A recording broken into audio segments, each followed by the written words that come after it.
उधर दरभंगा से मेरे सहयोगी आलोक पुंज जुड़ गए हैं। उनके साथ राज्यसभा सांसद धर्मशिला गुप्ता मौजूद हैं। जी आलोक, ओवर टू यू।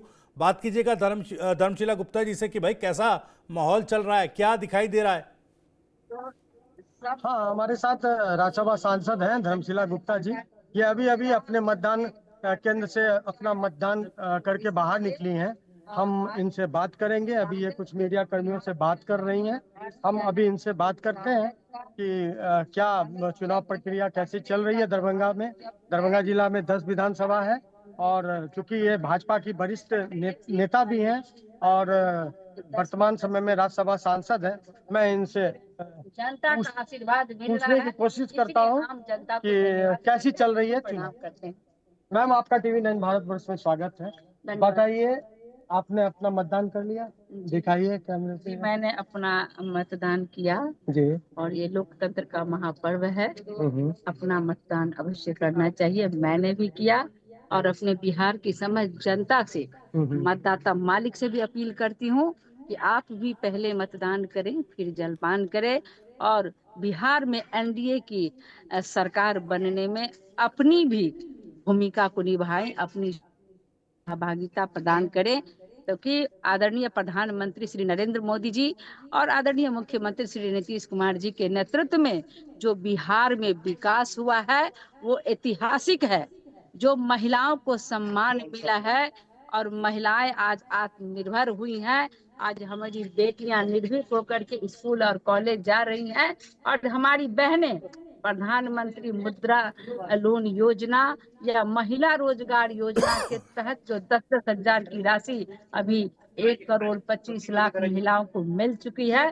तो बिहार की महिला निर्णायक भूमिका है बिहार में एनडीए की सरकार बनाने में। आप देख रहे हैं कि हमारी बहनें जय श्री राम का नारा लगाते, घंटी बजाते, एक उत्सव आज पूरे संपूर्ण बिहार में उत्सव है।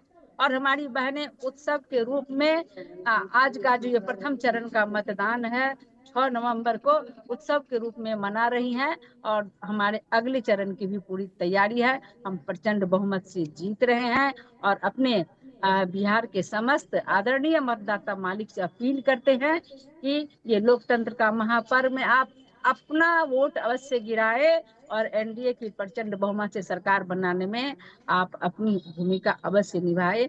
बहुत बहुत धन्यवाद। मैम, एक चीज आपसे जानना चाहूंगा कि वर्तमान में आज जो आप क्षेत्र भ्रमण भी कर रही हैं, राज्यसभा सांसद हैं, जाहिर सी बात है आप 10 विधानसभा का आपके पास जानकारी आ रही होंगी। बताइए कैसी चल रही है मतदान प्रक्रिया, कैसी चल रही है? मतदान प्रक्रिया बहुत ही अच्छी चल रही है। महिलाओं का वोट अधिक गिर रहा है और जहां तक मैं बात करूं एनडीए की, तो एनडीए का वोट सबसे अधिक गिर रहा है। जो हमारे विपक्ष के प्रत्याशी हैं वो हताश है, निराश है, मैदान छोड़ करके भाग रहे हैं, हार मान चुके हैं। और हमारे एनडीए के प्रत्याशी जो 10 विधानसभा पे हमसे चुनाव लड़ रहे हैं, अपार बहुमत मिल रहा है और जनता का आशीर्वाद मिल रहा है। मोदी जी और नीतीश जी के नेतृत्व में जो विकास है वो जनता के हृदय में है। लेकिन 2005 से पहले का जो बिहार था, बीमारू बिहार, जहां लोग बिहारी कहने से शर्म लगता था और लोग दुत्कार के भगाते थे। लेकिन आज मोदी जी और नीतीश जी के नेतृत्व में सभी लोग गर्व से कहते हैं कि हम बिहारी हैं और बिहार को सम्मान मिल रहा है। और दरभंगा की बात करूं मिथिला का, तो मोदी जी के हृदय में तो बिहार बसता है और खासकर मिथिला पर उनका अधिक आशीर्वाद है। मखाना अनुसंधान केंद्र हो या एम्स हो, एयरपोर्ट हो, आईटी पार्क हो, इस तरह से बहुत सारे यहाँ पर विकास हुई है जो मिथिला आज धन्यवाद देते हैं। धन्यवाद मोदी जी, मोदी जी जय श्री राम।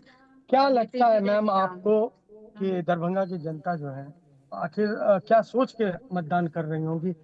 जनता से आपकी बात होती है तो उनको क्या लगता है कि उनके लिए मुद्दा क्या है दरभंगा के लिए?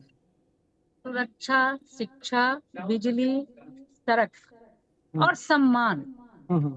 लालू जी राबड़ी जी का जो शासन था, आईएएस ऑफिसर को गाली दिया जाता था।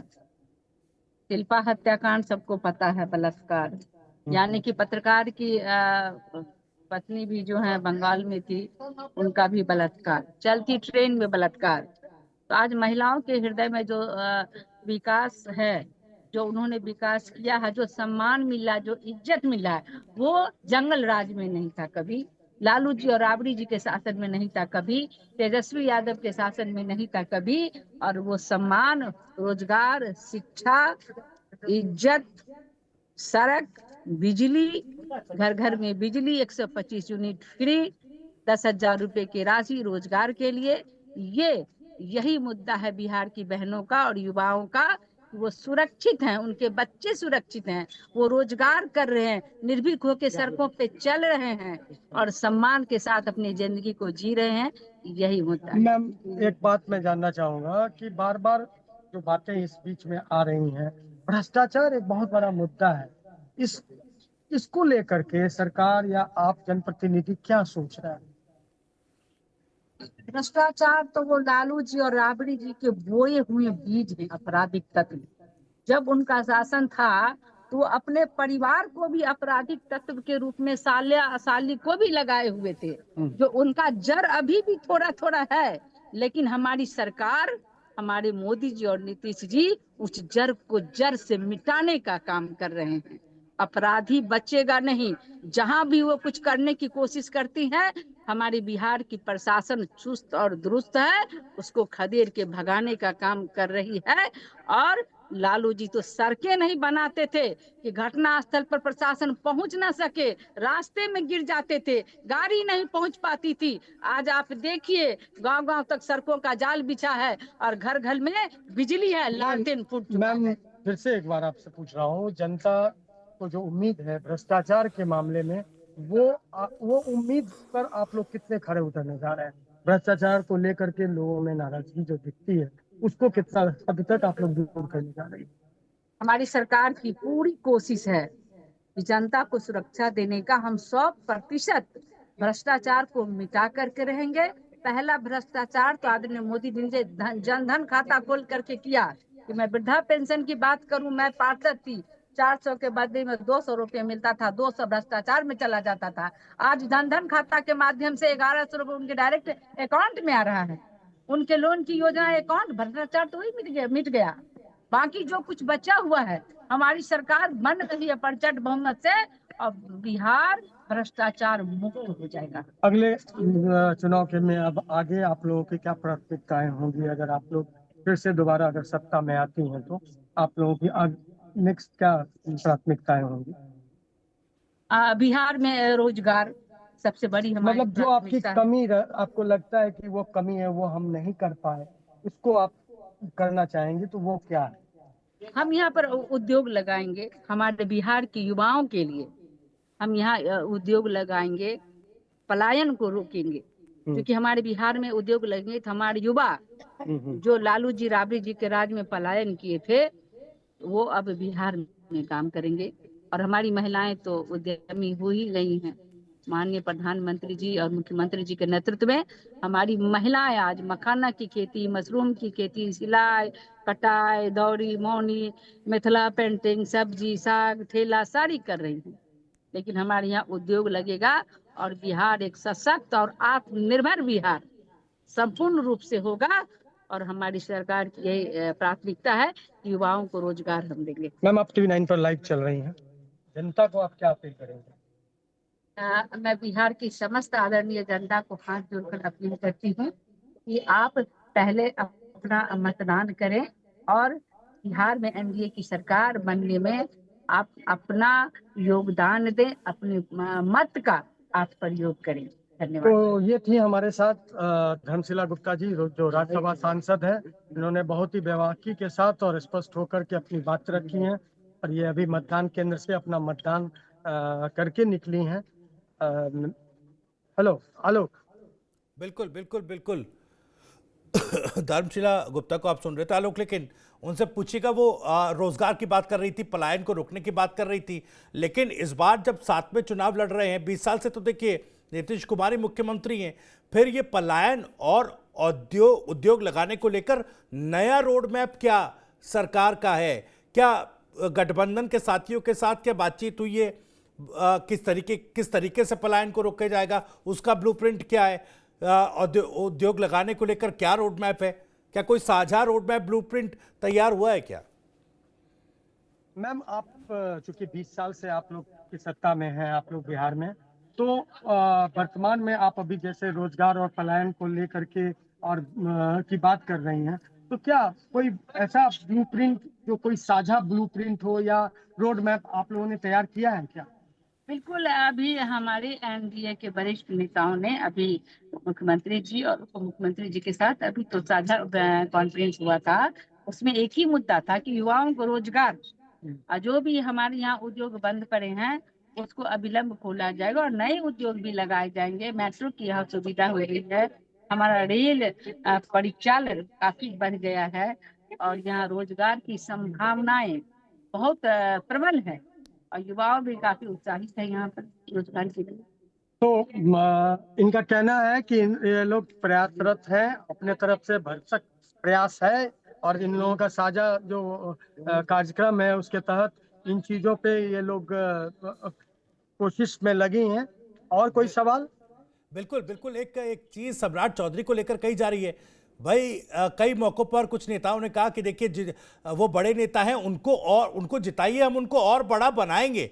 तो क्या ये कोई संदेश है कि अगर एनडीए चुनाव जीतता है तो मुख्यमंत्री पद को लेकर सम्राट चौधरी का भी नाम आ सकता है?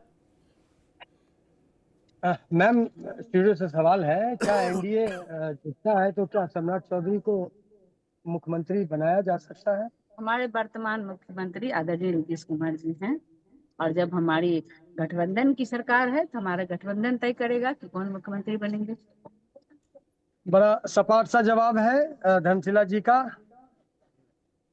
जी, लेकिन विपक्ष का आरोप है, आलोक जरा सवाल ये पूछेगा कि विपक्ष का आरोप है कि भाई अभी एनडीए के पास कोई मुद्दा नहीं है कि इन 20 सालों में क्या हुआ है। भाई आप 90 के दशक की बात करते हैं, उससे पहले लालू सरकार की बात कर रहे हैं, लेकिन आपके पास अपना कुछ बताने के लिए मौजूदा समय में नहीं है।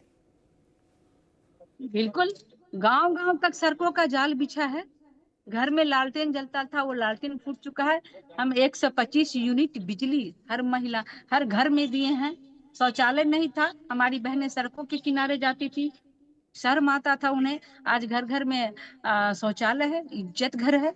हमने गैस चूल्हा दिया है उज्ज्वला योजना के माध्यम से, जो लकड़ी पे खाना पकता था और आंख में मोतियाबिंद होती थी। आज ये हमारी बहनें रोग मुक्त है और हम उन बहनों की हमारी सरकार ने 5 लाख रुपए की राशि फ्री की है इलाज के लिए, जो जिनको घर में बीमार होते थे तो गहना जेवर बेच करके जमीन भर ना रखता था, लेकिन आज सरकार दे रही है। आप देख लीजिए पूरे बिहार के जिले में पीएससी सीएससी की क्या व्यवस्था है, डॉक्टर और नर्स वहाँ बैठ रहे हैं, इलाज फ्री में हो रहा है, स्कूल कॉलेज हमारे चल रहे हैं, हमारी बेटियां पढ़ रही हैं। हमने बहुत सुविधा दिया, हमारे सड़कों का जाल बिछा है, मखाना अनुसंधान केंद्र। तो फिर विपक्ष क्यों आरोप लगाती है कि जब भी किसी मुद्दे को लेकर बात होता है तो आप फिर से वही पुरानी बातें लालू जी के समय की बात करती हैं या विपक्ष के सरकार की बात करती हैं? आप अपना जो उपलब्धि है वो क्यों नहीं गिना पाती हैं? मैं अभी उपलब्धि गिनाऊंगा, आप रुकेंगे, मैं गिनाना शुरू करती हूँ। मैम आप देखिए, आप विपक्ष के पास कोई नीति और कोई मुद्दा नहीं है उनके पास। उन्होंने सिर्फ परिवार का विकास किया, बिहार का विकास नहीं किया। अपने मुख्यमंत्री बने तो पत्नी को बना दिए मुख्यमंत्री, बेटा को बना दिए उप मुख्यमंत्री, बेटी को बना दिए सांसद। लेकिन आप बताइए, एनडीए गठबंधन में हमारे आदरणीय प्रधानमंत्री जी और मुख्यमंत्री ने परिवार को आगे नहीं बढ़ाया। समाज के उन शोषित, वंचित, दलित, अंतिम वर्ग के लोगों को उन्होंने आगे लाने का काम किया और घर घर तक जन कल्याणकारी योजनाओं को हमने घर तक पहुंचाया। और आज गांव गांव में सड़कों का जाल बिछा है। पहले गांव में पक्का का मकान नहीं होता था, लोग तरसते थे।